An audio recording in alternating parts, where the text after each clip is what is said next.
നമ്മളിതുവരെ VS കോഡിൽ ഓരോ file open ചെയ്തിട്ടാണല്ലോ work ചെയ്തുകൊണ്ടിരുന്നത്. നമ്മളൊരു പ്രോജക്റ്റൊക്കെ ചെയ്യുന്ന സമയത്ത് ഒരു ഫോൾഡർ ഉണ്ടാവും നമ്മളെ പ്രോജക്റ്റിന്. ആ ഫോൾഡറിൽ ഒരുപാട് ഫയൽസ് ഉണ്ടാവും. അതെങ്ങനെയാണ് ഓർഗനൈസ് ചെയ്യുന്നത് നോക്കാം. ഞാൻ VS കോഡിൽ ഫയൽ മെനു എടുത്തിട്ട് add folder to workspace അത് സെലക്ട് ചെയ്തു. അതിനുശേഷം എൻ്റെ ഫോൾഡർ ഞാൻ കാണിച്ചു കൊടുത്തു. ഡെസ്ക്ടോപ്പിൽ ട്രെയിനിങ് എന്ന് പറയുന്ന ഫോൾഡർ ഞാൻ സെലക്ട് ചെയ്തു. അത് ആഡ് ചെയ്യാണ്. ആഡ് ചെയ്ത് കഴിഞ്ഞാൽ എൻ്റെ സൈഡ് ബാർ, എൻ്റെ മെനൂസൊക്കെ ഇവിടെ റൈറ്റ് സൈഡിലാണ്. നിങ്ങൾക്ക് ബൈ ഡീഫോൾട്ട് ലെഫ്റ്റ് ആയിരിക്കും. നിങ്ങൾ സെറ്റിങ്സ് മാറ്റിയിട്ടില്ലെങ്കിൽ അതിൽ എക്സ്പ്ലോറർ എന്ന് പറയുന്ന ആ ഒരു ഐക്കൺ ക്ലിക്ക് ചെയ്ത് കഴിഞ്ഞാൽ എൻ്റെ പ്രോജക്റ്റ് അവിടെ കാണാൻ പറ്റും. വീണ്ടും ക്ലിക്ക് ചെയ്ത് കഴിഞ്ഞാൽ അത് ക്ലോസ് ആവും. ഒരു ടോഗിൾ എഫക്റ്റാണത്. അവിടെ എനിക്ക് ആ രണ്ട് ഫയൽസ് ഉണ്ട്. നമ്മൾ മുമ്പ് ചെയ്ത index.html test.html ഫയലുണ്ട്. അതേപോലെ ഞാനൊരു ഇമേജസ് എന്ന് പറയുന്ന ഒരു ഫോൾഡർ ഉണ്ടാക്കിയിട്ട് അതിൻ്റെ ഉള്ളൊരു ഐക്കൺ എന്ന് പറയുന്ന ഒരു PNG ഫയലുണ്ട്. അതൊരു വൈറ്റ് ഐക്കണാണ്. നേരത്തെ നമ്മൾ ചെയ്ത HTML ഫയൽ നമുക്കൊരു ഇമേജ് ആഡ് ചെയ്യണമെന്ന് വിചാരിക്കുക. അങ്ങനെയാണെങ്കിൽ ഇമേജ് ആഡ് ചെയ്യാൻ വേണ്ടിയിട്ട് നമ്മൾക്ക് IMG ടാഗ് യൂസ് ചെയ്യാൻ പറ്റും. ഞാനിവിടെ ആദ്യത്തെ ഡിവിൻ്റെ ഉള്ളിൽ IMG ടാഗ് കൊടുത്തു. ഇമേജ് പ്ലേസ് ചെയ്യാൻ വേണ്ടി IMG ടാഗ് കൊടുത്തു. അതിൻ്റെ SRC സോഴ്സായിട്ട് ഞാൻ images/icon.png അതൊരു PNG ഫയലാണ്. അതിൻ്റെ ഫയൽ എക്സ്റ്റൻഷനൊക്കെ കൊടുത്തു. അതിൻ്റെ പാത്ത് ഇമേജസ് എന്ന് പറഞ്ഞ ഫോൾഡറിൽ റിലേറ്റീവ് ആയിട്ടാണ്. നമ്മൾ റിലേറ്റീവ് എന്ന് പറയുമ്പോൾ നമ്മളെ ഈ ഇൻഡെക്സ് എവിടെയാണോ നിൽക്കുന്നത് അതിന് റിലേറ്റഡ് ആയിട്ടുള്ള ഫോൾഡർ, അവിടെ നിന്ന് പോകുമ്പോൾ ഇമേജസിൻ്റെ ഉള്ളിൽ.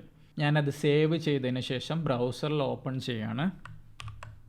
ഓപ്പൺ ചെയ്ത് കഴിഞ്ഞപ്പോൾ എനിക്കിവിടെ ഒരു സ്പേസിങ് കാണുന്നുണ്ട്. പക്ഷേ അവിടെ ഇമേജസ് ഒന്നും കാണുന്നില്ല. ഞാനിങ്ങനെ സെലക്ട് ചെയ്ത് കഴിഞ്ഞാൽ അവിടെ എന്തോ ഉള്ളതായിട്ട് കാണാൻ പറ്റും. അപ്പോൾ അതെന്തുകൊണ്ടാണെന്ന് വെച്ച് കഴിഞ്ഞാൽ നമ്മൾ വൈറ്റ് ഇമേജാണ് ഇവിടെ പ്ലേസ് ചെയ്തിട്ടുള്ളത്. വൈറ്റ് ബാക്ക്ഗ്രൗണ്ടിൽ വൈറ്റ് ആകുമ്പോൾ നമുക്ക് കാണാൻ പറ്റില്ല. അപ്പം നമ്മൾ എന്ത് ചെയ്യണം? നമ്മൾ ഈ ബോക്സിന് ഒന്നുകിൽ ഇമേജ് മാറ്റണം, അല്ലെങ്കിൽ ഈ ബോക്സ് നമ്മൾ ഡിവിൻ്റെ ബാക്ക്ഗ്രൗണ്ട് കളർ മാറ്റണം. ബാക്ക്ഗ്രൗണ്ട് കളർ മാറ്റാൻ വേണ്ടിയിട്ടുള്ള നമ്മൾ CSS പ്രോപ്പർട്ടി നമ്മൾ നോക്കിയതാണ് background-color. അപ്പോൾ ഞാൻ എൻ്റെ ഒന്നാമത്തെ ഫസ്റ്റ് ഡിവിൻ്റെ ഉള്ളിലാണല്ലോ ഞാൻ ഇമേജ് പ്ലേസ് ചെയ്തിട്ടുള്ളത്. അപ്പോൾ അതിന് ഞാനൊരു ബ്രൗൺ ബാക്ക്ഗ്രൗണ്ട് കളർ കൊടുത്തിട്ടുണ്ട്. റീഫ്രഷ് ചെയ്തപ്പോൾ ആ ബ്രൗൺ ബാക്ക്ഗ്രൗണ്ട് കളർ വന്നു. ടെക്സ്റ്റിൻ്റെ കളർ മാറിയിട്ടില്ല, കാരണം ടെക്സ്റ്റിൻ്റെ കളർ നമ്മൾ മാറ്റിയിട്ടില്ല. ഇമേജ് ഇപ്പോൾ വിസിബിൾ ആണ്, ഒരു വൈറ്റ് ഇമേജ്. ഇനി നമുക്ക് ഈ ബാക്ക്ഗ്രൗണ്ട് കളറിൽ നമ്മൾ ടെക്സ്റ്റ് കാണുന്നില്ലല്ലോ. ടെക്സ്റ്റിൻ്റെ കളർ കൊടുക്കുന്നത് എങ്ങനെയാണ്? നമ്മൾ CSSൽ നോക്കിയതാണ്. കളർ പ്രോപ്പർട്ടി കൊടുത്താൽ മതി. ഞാനൊരു വൈറ്റ് കളർ കൊടുത്തു ടെക്സ്റ്റിന്. ബ്രൗസർ റീഫ്രഷ് ചെയ്തപ്പോൾ ആ വൈറ്റ് കളർ ഇവിടെ വന്നിട്ടുണ്ട്. IMG ടാഗിന് നമ്മൾ SRC ആട്രിബ്യൂട്ട് കൊടുത്തല്ലോ. അതേപോലെ തന്നെ IMG ടാഗിന് യൂസ് ചെയ്യുന്ന വേറൊരു ആട്രിബ്യൂട്ടാണ് ആൾട്ട് ടാഗ്. ആൾട്ട് ടാഗ് കൊടുക്കുന്നത് ഈ ഇമേജ് ടാഗ് കൊണ്ട് നിങ്ങൾ എന്താണോ ഉദ്ദേശിക്കുന്നത് അതാണ് നമ്മൾ ആൾട്ട് ടാഗിൻ്റെ വാല്യൂ ആയിട്ട് കൊടുക്കേണ്ടത്. അതായത് ലോഗോ ഇമേജ്, ഒരു ലോഗോയാണെന്ന് വിചാരിക്കുക. അപ്പോൾ ലോഗോ ഇമേജ് എന്ന് കൊടുക്കും. ഇങ്ങനെ കൊടുക്കുന്നത് എന്തിനാണെന്ന് വെച്ച് കഴിഞ്ഞാൽ നമ്മൾ ഏതെങ്കിലും കാരണവശാൽ ഈ ഇമേജ് ലോഡ് ചെയ്തിട്ടില്ലെങ്കിൽ അതിന് പകരം ഈ ഒരു ടെക്സ്റ്റ് അവിടെ യൂസേഴ്സിന് കാണിക്കും, അല്ലെങ്കിൽ ഒന്നും കാണിക്കില്ല.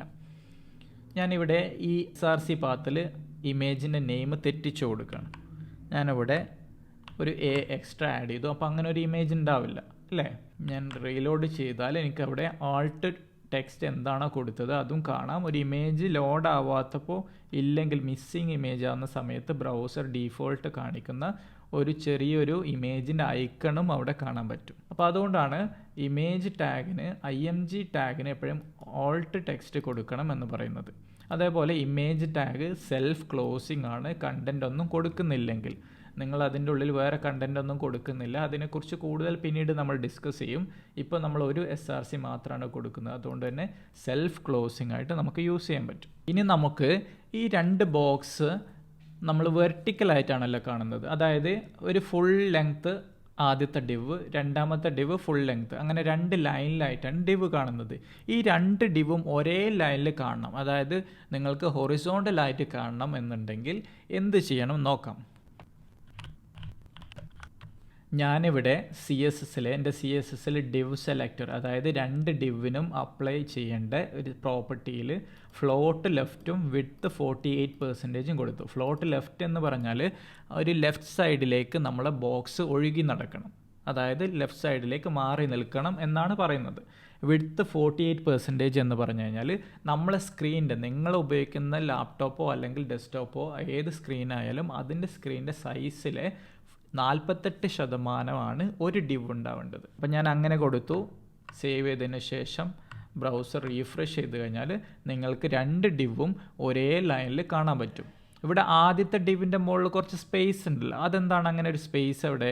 അത് നിങ്ങൾ നേരത്തെ നമ്മൾ പഠിച്ചപ്പോൾ നമ്മൾ കൊടുത്തിട്ടുള്ള മാർജിൻ ഉണ്ട്. മാർജിൻ 10 പിക്സൽ 0, അതായത് ടോപ്പും ബോട്ടവും 10 പിക്സൽ നമ്മൾ കൊടുത്തിട്ടുണ്ട്. അത് ഉള്ളത് കൊണ്ടാണ് അങ്ങനെ അവിടെ സ്പേസ് അവിടെ കാണുന്നത്. അത് ഞാൻ റിമൂവ് ചെയ്തു. റീഫ്രഷ് ചെയ്ത് കഴിഞ്ഞപ്പോൾ ആ സ്പേസ് പോയി. നമ്മൾ സാധാരണ നമുക്ക് വേണമെങ്കിൽ 50% 50%, കാരണം നമ്മൾ സ്ക്രീൻ എന്ന് പറയുന്നത് 100% അല്ല. 100%നെ നമ്മൾക്ക് പകുതിയായിട്ട് തിരിച്ചു കഴിഞ്ഞാൽ 50% അല്ല, അങ്ങനെ കൊടുക്കാൻ പറ്റും. അങ്ങനെ കൊടുത്തു കഴിഞ്ഞാൽ എന്താണ് സംഭവിക്കുന്നത് നോക്കാം. ഞാനിവിടെ 50% കൊടുത്ത സമയത്ത് രണ്ടാമത്തെ div അതേ ലൈനിൽ നിൽക്കാതെ താഴേക്ക് വന്നു. അതെന്തുകൊണ്ടാണ് അങ്ങനെ താഴേക്ക് വരാൻ കാരണം?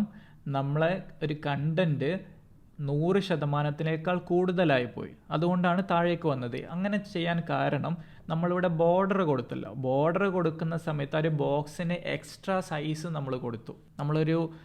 നമ്മൾ വണ്ടിക്കൊക്കെ എക്സ്ട്രാ പുറത്തേക്ക് തള്ളി നിൽക്കുന്ന ടയറൊക്കെ ഫിറ്റ് ചെയ്യില്ലേ, അതേപോലെ പുറത്തേക്ക് തള്ളി നിൽക്കുന്ന ഒരു ബോർഡർ കൊടുത്തിട്ടുണ്ട്. അതുകൊണ്ടാണ് അത് താഴേക്ക് വന്നത്, 100%-ന് മേലെ പോയി. നമ്മളിവിടെ ഡിവിന് 2 ഡിവിനും ബോർഡർ കൊടുത്തിട്ടുണ്ടല്ലോ, അതേപോലെ നമ്മൾ പാഡിങ്ങും കൊടുത്തിട്ടുണ്ട്. ഞാൻ ആ പാഡിങ്ങും ബോർഡറും രണ്ടിനും റിമൂവ് ചെയ്യാണ്.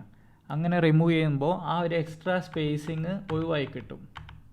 അങ്ങനെ കൊടുത്ത സമയത്ത് നമുക്ക് 2 ഡിവും ഒരേ ലൈനിൽ വന്നിട്ടുണ്ട്. വേറെ സ്പേസിങ്ങും കാര്യങ്ങളും ഇല്ല, ബോർഡറും ഇല്ല. നമ്മൾ കൊടുത്ത ബാക്ക്ഗ്രൗണ്ട് കളർ ഉണ്ട്. രണ്ടാമത്തെ ഡിവിനും നമുക്ക് ഒരു ബാക്ക്ഗ്രൗണ്ട് കളർ കൊടുക്കാം. അപ്പോൾ രണ്ടാമത്തെ ഡിവിന് ഞാൻ വേണമെങ്കിൽ ഒരു ക്ലാസ് സെലക്ടർ കൊടുക്കാം. ഐഡിക്ക് പകരം ക്ലാസ് കൊടുക്കാം.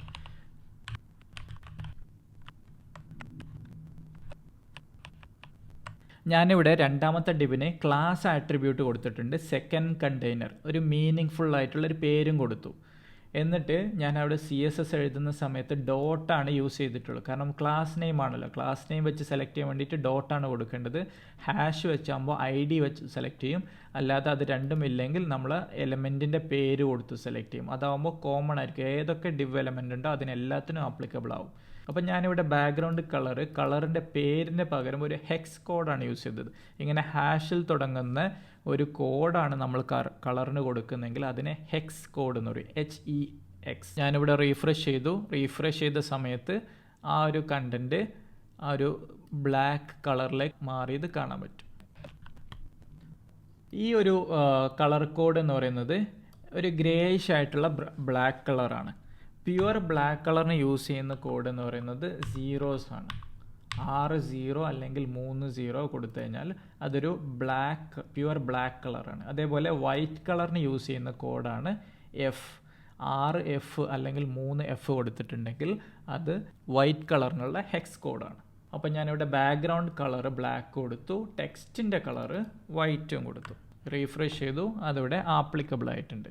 ഇനി നമ്മൾ ഈ 2 ഡിവിൻ്റെയും ഹൈറ്റ് ഒരു ഡിഫറൻസ് കാണുന്നില്ലേ, അപ്പോൾ അതെങ്ങനെ കൊടുക്കാം? 2 ഡിവിനും ഒരേ ഹൈറ്റ് വരാൻ വേണ്ടി നമുക്ക് ഹൈറ്റ് ഇവിടെ സ്പെസിഫൈ ചെയ്ത് കൊടുക്കാം. വിഡ്ത്ത് കൊടുത്ത പോലെ തന്നെ നമുക്ക് ഹൈറ്റും കൊടുക്കാൻ പറ്റും.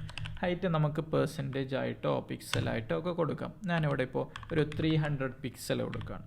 അങ്ങനെ കൊടുത്ത സമയത്ത് 2 ഡിവിനും ഒരേപോലെ 300 പിക്സൽ അപ്ലൈ ചെയ്തിട്ടുണ്ട്.